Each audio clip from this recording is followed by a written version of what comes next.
waxaa gaari ku imanayay buunto magaalada ka baxsan Amal, hooyo Luul iyo Aabo Sulub. gaarigan si toos u istaagan ayay Amal dhaqso ka degaysay iyadoo u jeeday 2 gabdhood iyo 4 wiil oo la taagan walaasheed Fahma, oo ay soo orday iyadoo habsiisay walaasheed Fahma kuna ooyeysay. waxaa iyaguna soo deganayay labada waalid. kadib waxaa ag taagneed Fahma iyo Amal isku weynaya hooyo Luul iyadoo Fahma hooyadeed ay habsiisay Amal ay habsiinayeen gabdhaha iyo wiilasha kale. laakiin maxaad waxaan u samaysay? maxaad kaligaa meesha ka qabanaysaa? ayay su-aalaysay Amal walaasheed Fahma, halkuu Aabo Sulub keligii weli taagnaa uuna aamusnaa. waxaa dhinaca aabaheed usoo tallaabsatay Fahma, hooyo ciidda waxaa ka dhiman 2 maalmood.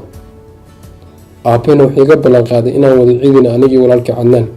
ilaa haddana midaas iima samayn. sabab ayay lahayd Fahma iyadoo dib ugu soo jeesatay hooyadeed iyo walaasheed. hooyo, anigu walaalkii 7 sano maana arag.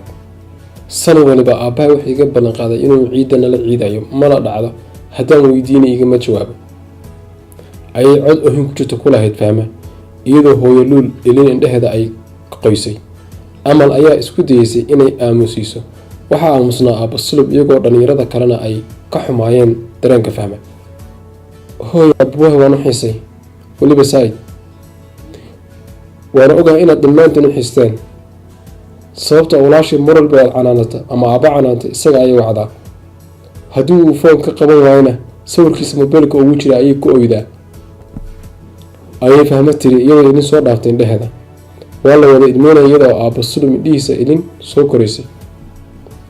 hooyo, mar waliba oo aabbo arka adigoo murugaysan wuxuu fariin u diraa walaalkay isagoo ku dhaha hooyada way ku xisay soowac. haddii uu soo jawaabi waayo hooyo, keliga ayaa aabbo qol ku dhexeeya, ayay lahayd iyada oo u soo dhawaanaysay dhinaca hooyadeed Fahma. hooyo, adigana marka aabbaha shaqada aado anigana aan kuleejkayga tago, aabbana oo baxaad keligaa guriga kusoo hartid, maxaad samaysaa? waxaad maanta dhan daawataa muuqaalada walaalkii raantiisa laga duubay, anigana taas waan ogahay. ayay Fahma ku ooyeysay iyadoo hab mar wada siisay hooyadeed iyo walaasheed Amal.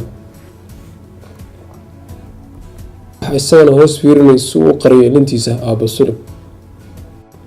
laakiin waxaa dhinaciisa usoo dhaqaaqday Fahma iyadoo intay soo hor istaagtay ilinta iska tiraysay. aabbo, anigana mar waliba oo arka wiil dhalinyaro oo walaashii la socda waxaan u xiisaa aabbowahay. sabab aabbo? sabab ayay cod sare ku lahayd Fahma isaga oo dharbaaxay. waana la wada aamusay. kadibna waa uu isaga soo dhaqaaqay goobtii. waxaa soo dhacayay foonka Amal iyada oo qabatay. haa Cadnaan, ayay lahayd Amal. Cadnaan waxa uu dhex taagnaa goobta nasashada ee kuleejka isaga oo hareerihiisa ay joogeen arday kala gedisan. aw Fahma ayuu su-aalay Cadnaan Amal iyadoo Amal u dhibtay foonka Fahma. halow, ayay lahayd Fahma. Fahma, waa maxay waxaad samaynaysid?